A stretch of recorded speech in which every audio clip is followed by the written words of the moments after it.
कैसा हराया। हम सिर्फ और सिर्फ अल्लाह के मोहताज है, किसी के बाप के मोहताज नहीं है। मुंबरा ठाणे महाराष्ट्र बीएमसी चुनाव नतीजे के बाद एक नाम अचानक से सुर्खियों में आ गया। सहर शेख 22 साल की उम्र में हिजाब में जीत और ऐसा बयान की सियासत में भूचाल आ गया। बात मुंबरा से AIMIM की सबसे युवा पार्षद सहर शेख की, जो न सिर्फ जीत से लबरेज नजर आई। 22 साल की AIMIM की सबसे युवा काउंसलर बनी सहर शेख का जीत के बाद भाषण सोशल मीडिया पर वायरल हो गया। असदुद्दीन ओवैसी की पार्टी AIMIM से जीतकर BMC पहुंची सहर शेख ने जीत के बाद विरोधियों पर न सिर्फ तंज कसा, बल्कि ये भी कहा कि मुंबरा को पूरी तरह से हरे रंग में रंग देना है। साथ ही सहर ने जनता से विरोधियों को अगले चुनाव में भी सबक सिखाने की अपील कर डाली। कैसा हराया।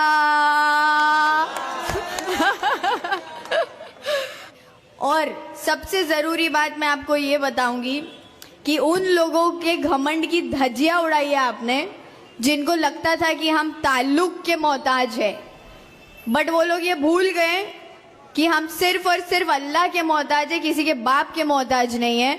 और ये मुंबरा ने अल्हम्दुलिल्लाह साबित किया है, स्पेशली 30 नंबर पैनल ने। ठाणे महानगर पालिका के वार्ड नंबर 30 से AIMIM की उम्मीदवार सहर शेख ने बड़े अंतर से जीत दर्ज की। असदुद्दीन ओवैसी की अगुवाई वाली AIMIM का मुंबरा में प्रदर्शन शानदार रहा। कांग्रेस का खाता तक नहीं खुला, जबकि शिवसेना UBT सिर्फ एक सीट पर सिमट गई। AIMIM ने मुंबरा के वार्ड नंबर 30 पर 4 सीटें जीत ली। शिवसेना UBT को सिर्फ एक सीट मिली और शरद पवार गुट को बड़ा झटका लगा। सहर ने अपने भाषण में विरोधी पार्टियों पर ताबड़तोड़ हमले किए।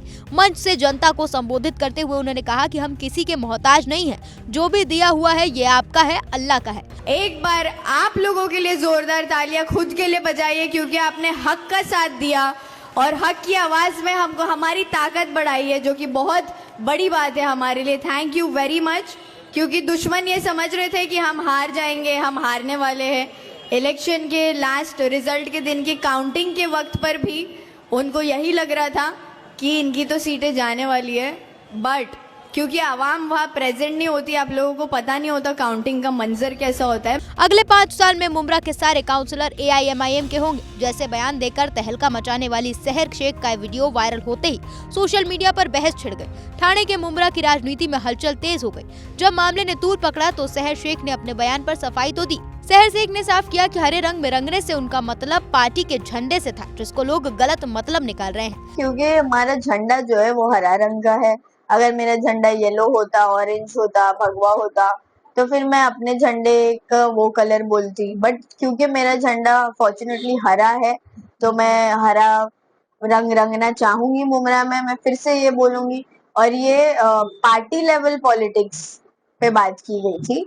अब इसको ऑपोजिशन ने रिलीजियस पॉलिटिक्स जो वो खेलते हैं ना, उन्होंने इसको कम्युनल पॉलिटिक्स बना दिया। ये किसी कम्युनिटी से कोई कलर का लेना देना नहीं है। ये अब हमारे संविधान में असंवैधानिक चीजें तो करते आए हैं, बट ये हमारे संविधान में किधर नहीं लिखा है कि कौन सा कलर कौन से रिलीजन का है, या कोई कलर इसका ही होना चाहिए या वो कलर उसका होना चाहिए। सब कलर सबके है। सबसे दिलचस्प बात ये कि सहर शेख ने पहले शरद पवार गुट से टिकट मांगा था। आखिरी दिन टिकट कटा और AIMIM से चुनाव लड़ा और नतीजा भारी जीत। सहर शेख ने गरीब बच्चों की पढ़ाई, इलाके का विकास समेत कई मुद्दों पर चुनाव लड़े। सहर शेख के पिता का नाम यूनुस शेख है। यूनुस शेख भी राजनीति में सक्रिय हैं। 22 साल की उम्र में इतनी शानदार जीत, लेकिन उनके एक बयान ने पूरी राजनीति को हिला दिया। अब देखना यह है कि मुंबरा सच में ग्रीन होगा या सियासत और ज्यादा रेड जोन में हो जाएगी।